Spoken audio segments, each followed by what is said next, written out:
আগামী ৭২ ঘণ্টায় সুনামগঞ্জে মাঝারি থেকে ভারী বৃষ্টিপাতের সম্ভাবনা থাকায় ফের বন্যা আতঙ্কে জেলাবাসী। গত ১৭ জুন কোরবানির ঈদের দিন সুনামগঞ্জ পৌর শহর সহ ১২ উপজেলায় বন্যা দেখা দেয়। এতে ২০ লাখ মানুষ পানিবন্দী হয়ে পড়েন।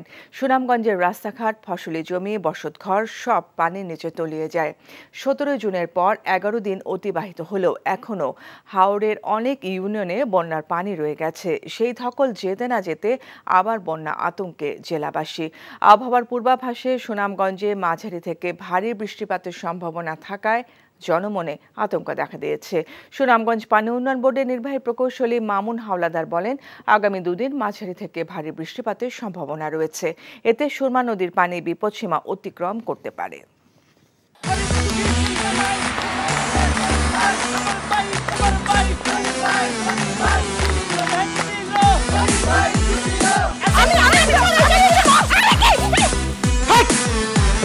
কি ধরনের আকাম করছে জানো? শালা বিয়ে করলো দুখান, কিন্তু ফেসবুকে রিপোর্ট করেছে একখান। মেজাজটা আমার তো হট হয়ে রয়েছে অনেক আগ থেকে। আমি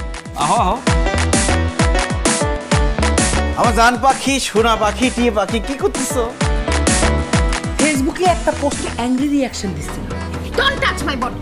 বড় বউয়ের প্রতি অনেক কি বেশি না মায়া মহব্বত। যাও তারে গিয়ে দেখাও, আমার কাছে আইছো কেলা? প্রথমে আমার ঘরে না এসে আমার চোখের সামনে দিয়ে গট গট করে ছোট বউয়ের রুমের মধ্যে চলে যাও কোন সাহসে? আমি ভাবছিলাম তুমি বড় বউ বড় বইনের মতো থাকবা, কিন্তু তুমি বাইরে হচ্ছ আস্তে একটা ডাইনি বুড়ি। আমি সাক্ষাৎ ডাইনি আর তুমি সোনার ময়না পাখি। এই চুপ করো। ওরে খোদা, কান্না কাসুল।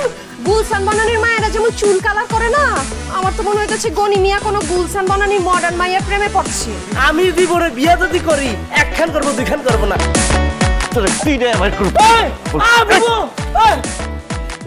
আরে কি করতেছ? আরে বাইরে করতে বাইরে যা কইছি শুনো, গড়তে বাইরে তুমি কি করতেছ তুমি? কোথায় যাচ্ছ স্বামী আমার? হ্যাঁ, তুমি ছাড়া মোর কোনো গতি নাই। তোমার ঘরে একটুখানি দাও ঠাই। দেখাই দিচ্ছে ছোট বউ তার আসল রূপ, নাগিনী সাপিনী। শুনছি ভালোবাসা টিকে থাকে বিশ্বাসের উপর।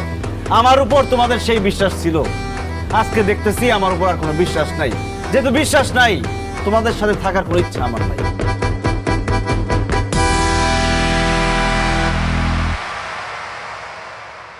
এখন জন্ম সনদ দিয়ে খোলো বিকাশ স্টুডেন্ট অ্যাকাউন্ট। নিজের বিকাশ নিজে কর।